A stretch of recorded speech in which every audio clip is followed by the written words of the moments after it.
Padreidi.com presenta Un faro en el horizonte. Historias de un santo.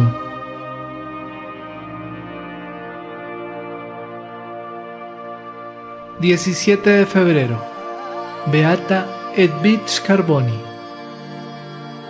Edvige Carboni nació en Pozzomaggiore, una pequeña ciudad en la provincia de Sassari, Italia, la noche entre el 2 y el 3 de mayo de 1880. Fue la segunda hija de Giovanni Battista Carboni y María Domenica Pinna. Creció en un ambiente familiar en el que respiró una fe profunda y auténtica. La madre testimoniaba algunos eventos extraordinarios que ocurrieron en el nacimiento de la pequeña Edvige y que parecían predestinarla a una existencia fuera de lo común. Contó que en la habitación de la casa materna, en la que dio a luz a su hija, había visto como una esfera luminosa, una especie de custodia, iluminaba la habitación. Al día siguiente vio en la parte superior del pecho del recién nacido una cruz que permaneció claramente visible durante toda la vida. Unos días después de su nacimiento, un enjambre de abejas blancas revolotearon un poco sobre la cuna donde dormía, sin lastimarla. El 4 de mayo fue bautizada por el sacerdote de la parroquia Don Sanna. Poco más de 4 años después recibió la confirmación de manos de Monseñor Eliseo Giordano, obispo de Alghero. Desde temprana edad, su madre le enseñó todo lo que una joven necesitaba para administrar un hogar. Ella personalmente le enseñó el arte de tejer. Notando su inclinación por el arte del bordado, la envió por poco tiempo a Alghero, donde las monjas de San Vicente, quienes eran bordadoras expertas y enseñaban ese arte a todas las chicas que querían aprenderlo. Todos los días, la niña, en compañía de su madre o tía, asistía a misa por la mañana y por la tarde acudía a orar frente a Jesús sacramentado. A temprana edad comenzaron las visitas celestiales. Su ángel guardián le hizo comprender que el Señor la quería para él solo. Con solo 5 años, Edvige hizo voto de castidad. Era una de sus mayores virtudes. Muchos, de hecho, dudaban de que los fenómenos místicos fueran reales, pero ciertamente no dudaban de su moralidad. Declarada angelical e irreprochable por todos los testigos de los procesos canónicos. Edvige era una niña especial a los ojos del Señor, tanto que, como leemos en su diario, a menudo un viejo cuadro de la Virgen y el niño cobraba vida, y ella podía jugar con el niño Jesús. En 1886 ingresó a la escuela primaria, a la que asistió con logros hasta el 4º grado.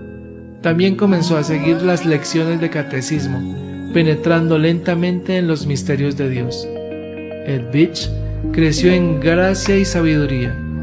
En 1891 recibió la primera comunión, acercándose a Jesús por primera vez con temor y amor infinito.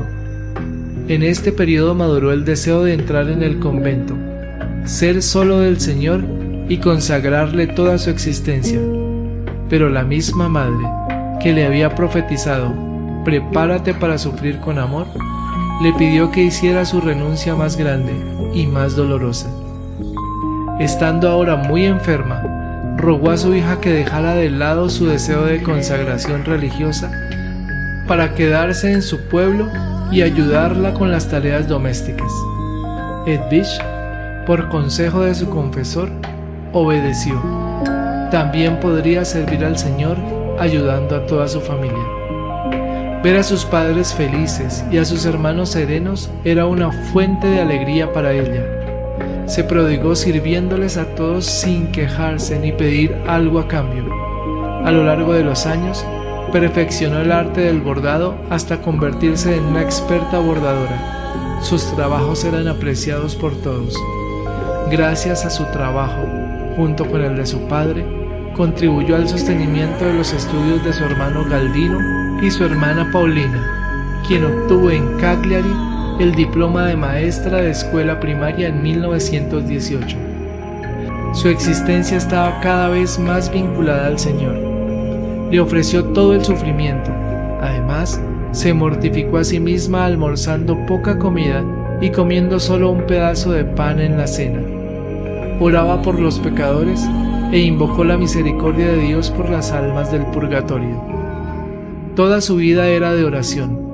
Oraba mientras trabajaba, cuando arreglaba la casa, cuando bordaba. No conocía la ociosidad. Iba a la iglesia solo después de haber terminado sus deberes. Frente a tal generosidad, abnegación y virtud, el Señor solo podía recompensarla cumpliendo grandes cosas en ella. En la iglesia de la Santa Cruz, donde se celebraron las 40 horas durante el periodo del carnaval, Edvige tuvo la oportunidad no solo de orar ante Jesús en la Eucaristía, sino también al pie del antiguo crucifijo de madera, colocado sobre el altar de la iglesia. Varias veces el crucifijo le habló y le concedió gracias. Con el tiempo, todos aquellos que tuvieron la suerte de conocerla, o tan solo intercambiar unas pocas palabras con ella, se dieron cuenta de que Edvige había sido tocada por la gracia divina. Fue apreciada por muchos sacerdotes, santos y beatos: el victorioso padre Giovanni Battista Mansella, el arzobispo de Cagliari, Monseñor Ernesto María Piovella, San Luis Orión, el sacerdote jesuita Feliz Capello, San Pío de Pietrelcina y el sacerdote pasionista Ignacio Pergagliani, su último confesor. Su humildad era visible para todos. Nunca usaba ropa lujosa, nunca usaba collares, aretes o broches. Sonreía muy a menudo, pero hablaba poco y siempre en el mismo tono, porque no podía levantar la voz. Edvige, incluso en su modestia, era una mujer atenta a los problemas y dificultades de la vida. Estaba llena de preocupación por todos. También estaba bien integrada en la comunidad parroquial. Excelente catequista. Estaba disponible para limpiar la iglesia y preparar el altar. Cuando su querida madre murió en 1910, el peso de la familia cayó sobre ella.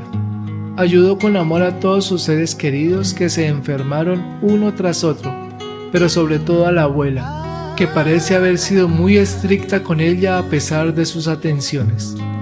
Edvige trabajó en silencio. Jesús era su consuelo. Su recogimiento después de recibir la Eucaristía era tan profundo que no sentía nada ni a nadie. Varias personas la vieron en éxtasis, casi petrificada. Muchos acudían a la iglesia para verla.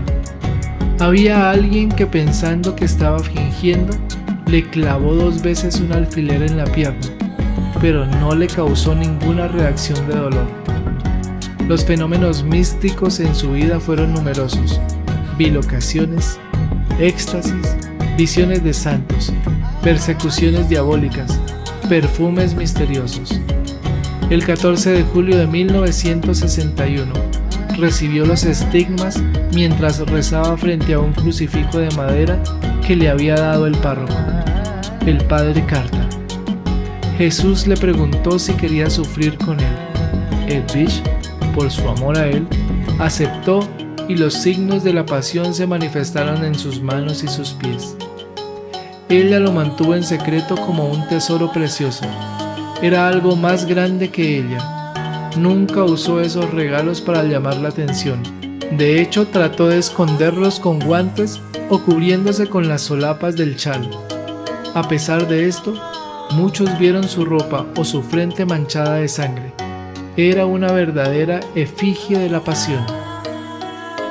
El sufrimiento de Edvige se multiplicó por la difamación de personas envidiosas de su santidad, por lo que en 1925 fue sometida a una investigación canónica. Ella lo aceptó todo, ofreciéndolo al Señor. En 1929, junto con su padre, tuvo que abandonar su tierra natal para mudarse a Lacio, donde su hermana Paulina, de quien había sido la segunda madre, ejercía su profesión docente. Después de estar en diferentes lugares, se establecieron en Roma en 1938. Su vida en un entorno tan diferente de su Cerdeña no fue fácil. Pero Edvige tenía al Señor y esto fue suficiente. Continuó su vía crucis dedicándose a los pobres y enfermos. Tenía una buena palabra para todos. Durante la Segunda Guerra Mundial, oró tanto al Señor para que acabara con el flagelo, se ofreció a sí misma como víctima para el colapso del comunismo ateo en Rusia, donde a menudo era transportada en bilocación. Su existencia terrenal, llena de virtudes, hechos extraordinarios, sacrificio y oración, terminó el 17 de febrero de 1952. En vista de su creciente reputación de santidad, se decidió abrir su causa para la beatificación y la canonización. La investigación diocesana se abrió en 1968 en el Vicariato de Roma, en cuyo territorio había fallecido Edvige. Se reanudó del 18 de octubre de 1999 al 1 de junio del año 2001, de acuerdo con las regulaciones actualizadas para los procesos de beatificación y canonización. La evaluación, con votos positivos tanto de los consultores teológicos de la Congregación para las Causas de los Santos, como de los cardenales y obispos de la misma congregación, llevó a la promulgación del decreto sobre las virtudes heroicas, autorizado el 4 de mayo del 2017. Según lo informado por el comité que lleva su causa, entre las gracias atribuidas a su intercesión, se seleccionó como posible milagro un hecho ocurrido en 1954 a Antonio Foix, picapedrero de oficio, quien corrió el riesgo de perder una pierna debido a una gangrena tras un accidente en el trabajo.